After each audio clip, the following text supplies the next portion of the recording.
வணக்கம் மக்களே, அனைவருக்கும் வணக்கம். இன்று நீங்கள் பார்க்கக்கூடிய வேலைவாய்ப்பு வந்து பார்த்தீங்க அப்படின்னா ஒரு சூப்பரான ஒரு வேலைவாய்ப்பு தான். அதாவது கூட்டுறவுத்துறையில் ஒரு அருமையான ஒரு வேலைவாய்ப்பு அறிவிச்சிருக்காங்க.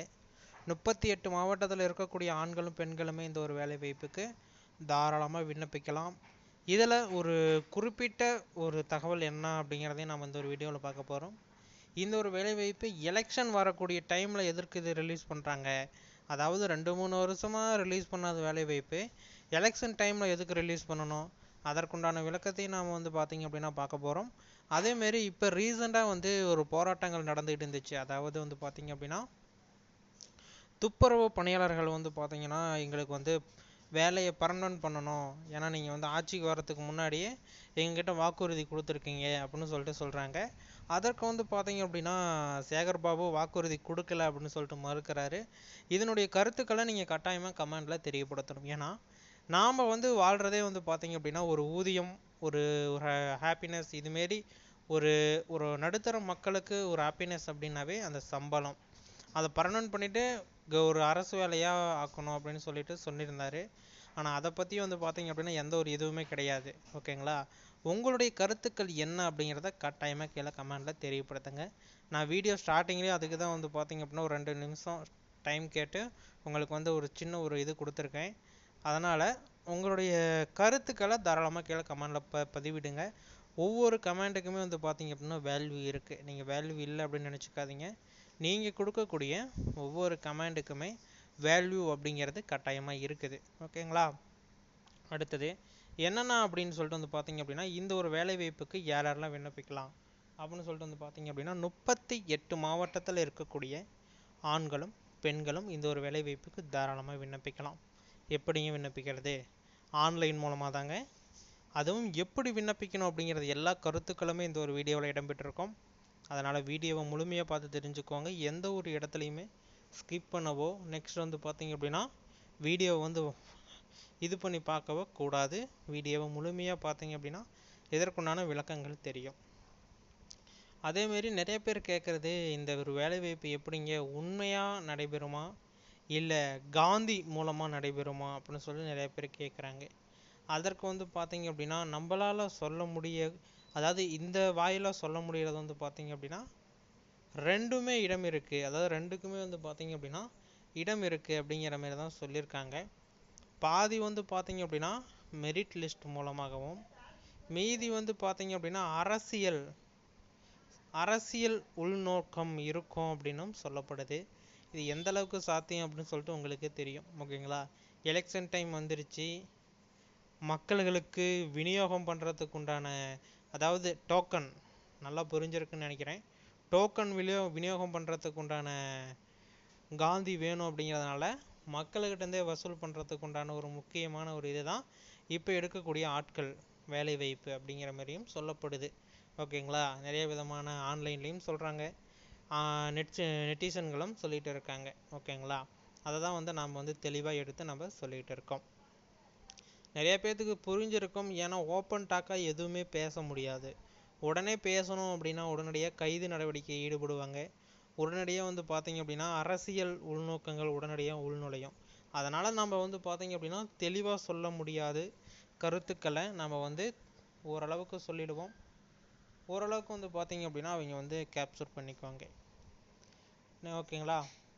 இது எந்தெந்த மாவட்டத்துக்கு அறிவிச்சிருக்காங்கன்னா 38 மாவட்டத்தில் இருக்கக்கூடிய ஆண்களும் பெண்களும் இந்த ஒரு வேலைவாய்ப்புக்கு தாராளமாக விண்ணப்பிக்கலாம் அப்படிங்கிற மாதிரி சொல்லியிருக்காங்க. நெக்ஸ்ட் வந்து பார்த்தீங்க அப்படின்னா 18 வயசுலேருந்து 34 வயசு வரைக்கும் விண்ணப்பிச்சுக்கலாம். அதில் வந்து பார்த்தீங்க அப்படின்னா சில வயது தளர்வுகள் கொடுத்துருக்காங்க. ஓகேங்களா? எஸ்சி எஸ்டி கம்யூனிட்டியாக இருந்தீங்க அப்படின்னா உங்களுக்கு வந்து 37 வயசு வரைக்கும் விண்ணப்பிச்சுக்கலாம். எக்ஸ் சர்வீஸ்மேனு பெண்களாக இருந்தீங்க அப்படின்னா உங்களுக்கு வந்து பார்த்தீங்க அப்படின்னா வயது தளர்வுகள் கொடுத்துருக்காங்க. 37 வயசு வரைக்கும் விண்ணப்பிக்கக்கூடிய தகவல்களும் கொடுத்துருக்காங்க. அதேமாரியே வந்து பார்த்தீங்களா ஒவ்வொரு டிஸ்ட்ரிக்கும் மாறுபடுமா இல்லை ஒவ்வொரு டிஸ்ட்ரிக்கும் வேறு ஆகுமா அப்படின்னு சொல்லிட்டு வந்து பார்த்தீங்க அப்படின்னா அப்படிலாம் கிடையாது. ஒவ்வொரு டிஸ்ட்ரிக்கும் வேறுபடுறது அப்படிலாம் கிடையாது. ஒன்ஸ் ஒரே நோட்டிஃபிகேஷன் விண்ணப்பிக்கிறது அந்தந்த டிஸ்ட்ரிக்டில் நீங்கள் விண்ணப்பிச்சுக்கணும். இதை தான் வந்து சொல்ல வராங்க. ஓகேங்களா? இதில் ஏதாச்சும் சந்தேகம் இருக்குது அப்படின்னா தாராளமாக வீடியோவில் நீங்கள் சொல்லலாம். கீழே கமெண்ட் செக்ஷனில் வீடியோ முழுமையாக பார்த்ததுக்கு நன்றி. இன்னும் பல விதமான தகவல்கள் வந்த வண்ணம் இருக்கிறது, பார்த்து தெரிந்து கொள்ளுங்கள். ஏதாச்சும் சந்தேகம் அப்படின்னு உடனடியாக எங்களை தொடர்பு பண்ணுங்க. அது பார்த்தீங்கன்னா எப்படி அப்ளை பண்ணோம் அப்படிங்கிறத நம்ம இப்போ பார்க்க போகிறோம். இது ஒவ்வொரு மாவட்டத்துக்குமே தனித்தனி லிங்க் இருக்குது. உங்களோட டிஸ்ட்ரிக்ட் லிங்க்குள்ளே போயிட்டு நீங்கள் இப்படி வந்தீங்க அப்படின்னா இப்படி அப்ளை பண்ணுறதுக்குண்டான போர்ட்டல் லிங்க் உங்களுக்கு அவைலபிளாக காட்டும். இதை ஒன்ஸ் நீங்கள் கிளிக் பண்ணணும். கிளிக் பண்ணீங்க அப்படின்னா நீங்கள் அப்ளை பண்ணுற பேஜுக்குள்ளே போயிடுவீங்க. அசிஸ்டண்ட் ஜாப்பு, ஜூனியர் அசிஸ்டண்ட்டு, அதாவது பேங்க்கில் உங்களுக்கு வேலை வாய்ப்பு. ஓகேங்களா, இப்படி தான் வந்துடும். ஃபஸ்ட்டு விண்ணப்பதாரரின் பெயர், உங்களுடைய பெயர் போட்டுக்கோங்க.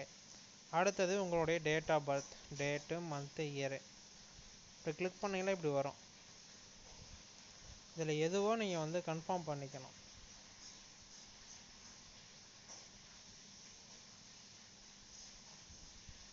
உங்களோட டேட்டு நீங்கள் பார்த்தீங்க அப்படின்னா இங்கே என்ன வருஷம் டேட்டு போட்டிங்களா 26 இது பண்ணியிருக்கோம். இப்போ நம்ம டேட் என்ன பண்ணுறோம்னா இன்னும் கொஞ்சம்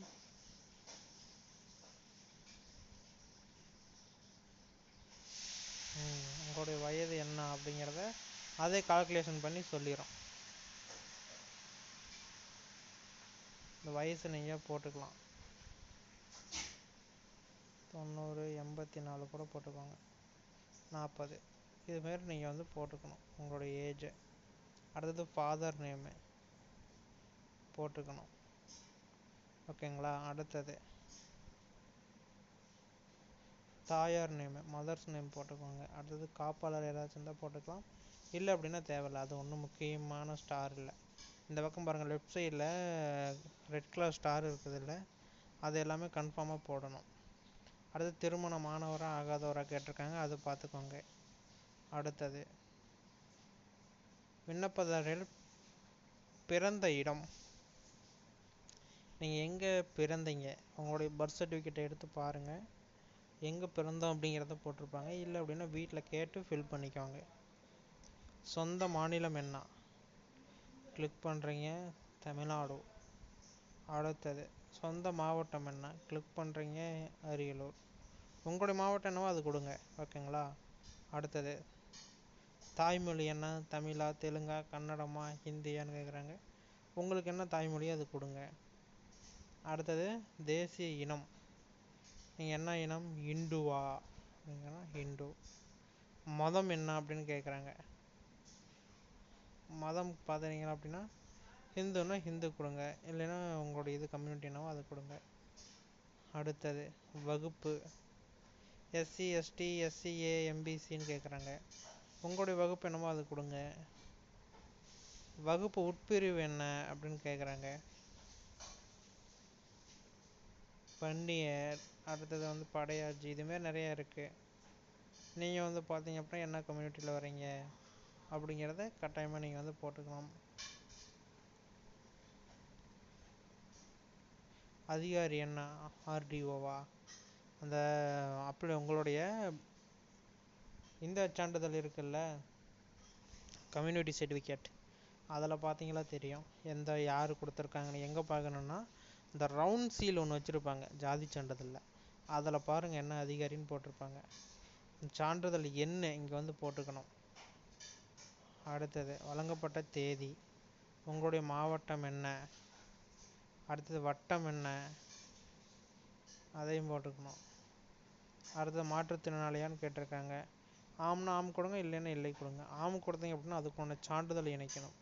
முன்னாள் இராணுவ வீரரா, இப்போ எடுத்துக்காட்டுக்கு ஆம்னு கொடுக்குறோம் பாருங்கள், கீழே பாருங்கள் ஆட் பண்ண சொல்ல எல்லாமே. அதனால் நாம் பார்த்தீங்க அப்படின்னா இல்லை அப்படின்னு கொடுத்துக்கிட்டோம்னா ஓகே. அடுத்தது இதுக்கு முன்னாடி ஏதாச்சும் நீங்கள் பார்த்தீங்க அப்படின்னா வேறு எந்த பணியிலையாச்சும் இருந்திருக்கீங்களான்னு கேட்குறாங்க. இல்லை அப்படின்னு கொடுத்துக்கோங்க. அடுத்து பணி விவரம், இதில் எதாவது பணி புரிஞ்சிருக்கலாம்னா இல்லை. அடுத்து 10th மார்க் ஷீட்டு, அதோட டேட் ஆஃப் பர்த்து, பயின்ற மொழி, 12th சர்டிஃபிகேட்டு, 10ஆம் வகுப்பு கல்விக்குழு சர்டிஃபிகேட்டு என்ன, அது என்ன போர்டு அப்படின்னு கேட்குறாங்க. State board. இது என்ன எஸ்எல்எஸ்சி அந்த சான்றிதழ் என்ன, இது எல்லாமே கேட்பாங்க. அதுமாரி வந்து பார்த்தீங்க அப்படின்னா எல்லா ப்ரூஃப்ஸுமே கேட்பாங்க. இது எல்லாமே கரெக்டாக கொடுத்துட்டு அட்ரஸ் எல்லாம் கரெக்டாக கொடுக்கணும். இதெல்லாம் கரெக்டாக கொடுத்துக்கோங்க, ஓகேங்களா. மெயில் ஐடி கொடுத்துட்டு கீழே சப்மிட் கொடுத்தீங்க அப்படின்னா வேலை முடிஞ்சிச்சு. இதில் ஏதாச்சும் சந்தேகம் இருக்குது அப்படின்னா தாராளமாக எங்களை தொடர்பு பண்ணுங்கள். நாங்கள் 1 by 1 அப்டேட் பண்ணுறோம், பார்த்து தெரிஞ்சுக்கோங்க. வீடியோ முழுமையாக பார்த்ததுக்கு நன்றி. இன்னும் பல விதமான தகவல்கள் வந்தவண்ணம் இருக்கிறது, பார்த்து தெரிந்து கொள்ளுங்கள். நன்றி, வணக்கம்.